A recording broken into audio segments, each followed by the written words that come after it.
بسم اللہ الرحمن الرحیم۔ حضور اقدس صلی اللہ علیہ وآلہ وسلم کے چچا حضرت حمزہ غزوہ احد میں شہید ہو گئے اور بے درد کافروں نے آپ کے کان، ناک وغیرہ اعضاء کاٹ دیے اور سینہ چیر کر دل نکالا اور طرح طرح کے ظلم کیے۔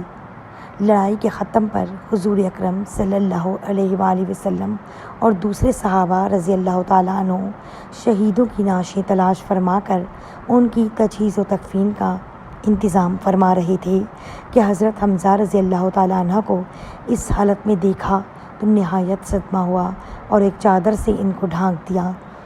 آتے ہیں حضرت حمزہ کی حقیقی بہن حضرت صفیہ تشریف لائیں کہ اپنے بھائی کی حالت کو دیکھیں تو حضور اکرم صلی اللہ علیہ وآلہ وسلم نے اس خیال سے کہ اندر عورت ہیں، ایسے ظلموں کے دیکھنے کا عمل مشکل ہوگا، ان کے صاحبزادہ حضرت زبیر رضی اللہ تعالیٰ عنہ سے ارشاد فرمایا کہ اپنی والدہ کو دیکھنے سے منع کرو۔ انہوں نے والدہ سے عرض کیا کہ حضور صلی اللہ علیہ وآلہ وسلم نے دیکھنے کو منع فرما دیا۔ انہوں نے کہا کہ میں نے یہ سنا ہے کہ میرے بھائی کے ناک، کان وغیرہ کاٹ دیے گئے۔ اللہ کے راستے میں یہ کون سی بڑی بات ہے، ہم اس پر راضی ہیں۔ میں اللہ سے ثواب کی امید رکھتی ہوں اور انشاءاللہ صبر کروں گی۔ حضرت زبیر نے حضور صلی اللہ علیہ وآلہ وسلم سے جا کر اس کلام کو ذکر کیا تو حضور صلی اللہ علیہ وآلہ وسلم نے اس جواب کو سن کر دیکھنے کی اجازت عطا فرما دی۔ اگر دیکھا، انا للہ پڑھی اور ان کے لیے استغفار اور دعا کی۔ ایک روایت میں ہے کہ غزوہ احد میں جہاں نعشیں رکھی ہوئی تھیں، ایک عورت تیزی سے آ رہی تھی۔ حضور صلی اللہ علیہ وآلہ وسلم نے فرمایا، دیکھو عورت کو روکو۔ حضرت زبیر کہتے ہیں، میں نے پہچان لیا کہ میری والدہ ہیں۔ میں جلدی سے روکنے کے لیے بڑھا مگر وہ قوی تھیں۔ ایک گھونسا میرے مارا اور کہا، پرے ہٹ۔ میں نے کہا کہ حضور صلی اللہ علیہ وآلہ وسلم نے منع فرمایا ہے تو فوراً کھڑی ہو گئیں۔ اس کے بعد 2 کپڑے نکالے اور فرمایا کہ میں اپنے بھائی کے کفن کے لیے لائی تھی کہ میں ان کے انتقال کی خبر سن چکی تھی، ان کپڑوں میں ان کو کفنا دینا۔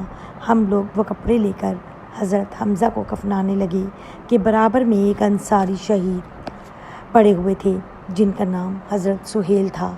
ان کا بھی کفار نے ایسا ہی حال کر رکھا تھا جیسا کہ حضرت حمزہ کا تھا۔ ہمیں اس بات سے شرم آئی کہ حضرت حمزہ کو 2 کپڑوں میں کفن دیا جائے اور انصاری کے پاس ایک بھی نہ ہو، اس لیے ہم دونوں کے لیے ایک ایک کپڑا تجویز کر دیا، مگر ایک کپڑا ان میں بڑا تھا، دوسرا چھوٹا، تو ہم نے قرعہ ڈالا کہ قرعے میں جو کپڑا جن کے حصے میں آ جائے گا وہ ان کے کفن میں لگایا جائے۔ قرعہ میں بڑا کپڑا حضرت سہیل کے حصے میں آیا اور چھوٹا حضرت حمزہ کے حصے میں آیا جو ان کے قد سے بھی کم تھا۔ اگر یہ سر کو ڈھانکا جاتا تو پاؤں کھل جاتے، پاؤں کی طرف کیا جاتا تو سر کھل جاتا۔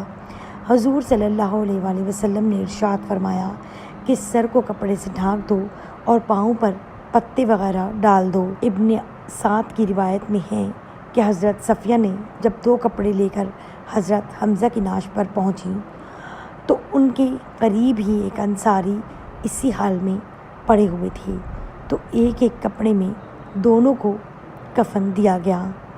حضرت حمزہ کا کپڑا بڑا تھا۔ یہ روایت مختصر ہے اور غمی کی روایت مفصل ہے۔ یہ 2 جہاں کے بادشاہ کے چچا کا کفن ہے، وہ بھی اس طرح کہ ایک عورت اپنے بھائی کے لیے 2 کپڑے دیتی ہیں، اس میں یہ گوارا نہیں کہ دوسرا انصاری بے کفن رہے۔ ایک ایک کپڑا بانٹ دیا جاتا ہے اور پھر چھوٹا کپڑا اس شخص کے حصے میں آتا ہے جو کئی وجہ سے ترجیح کا استحقاق بھی رکھتا ہے۔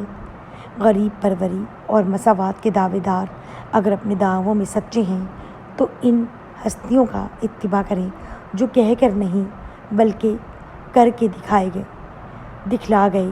ہم لوگوں کو اپنے لیے ان کا پیروکار کہنا شرم کی بات ہے۔